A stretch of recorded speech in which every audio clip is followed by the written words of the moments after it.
Habits. Years ago, when the western U.S. was being settled, roads were often just wagon tracks. These rough trails posed serious problems for those who journeyed on them. On one of these winding paths was posted a sign which read, "Avoid this rut. You'll be in it for the next 25 miles." A habit is something you can do without thinking, which is why most of us have so many of them. Frank Clark. It is a commonplace how easily a child of 3 or 4 picks up a foreign language if exposed to it without any formal teaching. Yet we are unwilling to admit that a child of the same age picks up our unconscious attitudes and prejudices without being taught, and often retains these longer than any of his formal education. Sidney Harris. Habit is a cable. We weave a thread of it every day, and at last we cannot break it. H. Mann. The chains of habit are generally too small to be felt until they are too strong to be broken. Samuel Johnson. Bad habits are like comfortable beds, easy to get into, but hard to get out of. Sermon illustrations. The dirty windshield. A man and his wife once pulled into a gas station to refuel their car. As the tank was being refilled, the station attendant washed the windshield. When he finished, the driver of the car said, "The windshield is still dirty.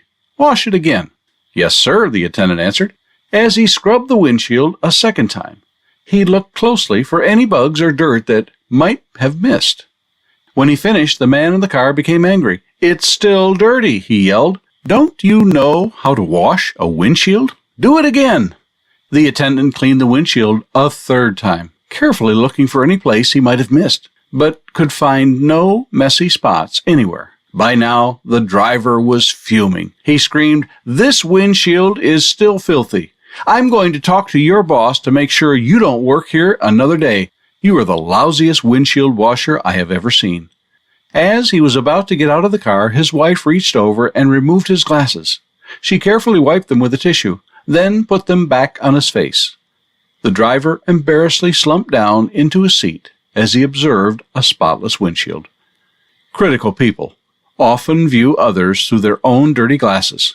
The dirt on their hearts causes them to see everything from an unclean, critical perspective.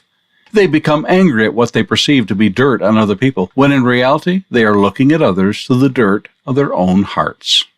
Kent Crockett, The 9/11 Handbook. Sunday school teacher.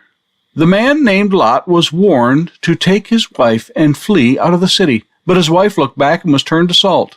Little Willie, what happened to the flea? A Sunday school teacher was relating to his class the incident in the Garden of Gethsemane when one of Jesus' disciples drew a sword and cut off the ear of a servant of the high priest. Thinking of Matthew 26:52, where Jesus said, "They that take the sword shall perish by the sword," the teacher asked, "And what did Jesus say then?" There was silence, finally broken by a timid voice. "How are you fixed for blades?" Lewis F. Paisley. Some years ago at our Sunday school, the teachers took turns addressing the pupils. Usually they rounded off a fine, well-told story with, "Now, children, the moral of the story is." Came the day when one teacher did an extra fine job. The youngsters were delighted, so much so that one asked if that particular teacher might talk more often. "We like Miss Round very much," explained the boy, "because she hasn't any morals." Mrs. M. O. Lakeman. Together. A doctor who was superintendent of the Sunday school asked one of the boys this question, "William, what must we do in order to get to heaven?" "We must die," said Willie. "Very true," replied the doctor, "but what must we do before we die?" "We must get sick and send for you." On thankfulness. Why did only one cleansed leper return to thank Jesus? The following are 9 suggested reasons why the 9 did not return. One waited to see if the cure was real. One waited to see if it would last. One said he would see Jesus later. One decided that he had never had leprosy. One said he would have gotten well anyway. One gave the glory to the priests. One said, "Oh well, Jesus didn't really do anything." One said, "Any rabbi could have done it." One said, "I was already much improved." from Charles L. Brown from the News Letter. And now a few thoughts on Abraham Lincoln. On a plaque marking Abraham Lincoln's birthplace near Hodgenville, Kentucky, is recorded this scrap of conversation. Any news down the village, Esri?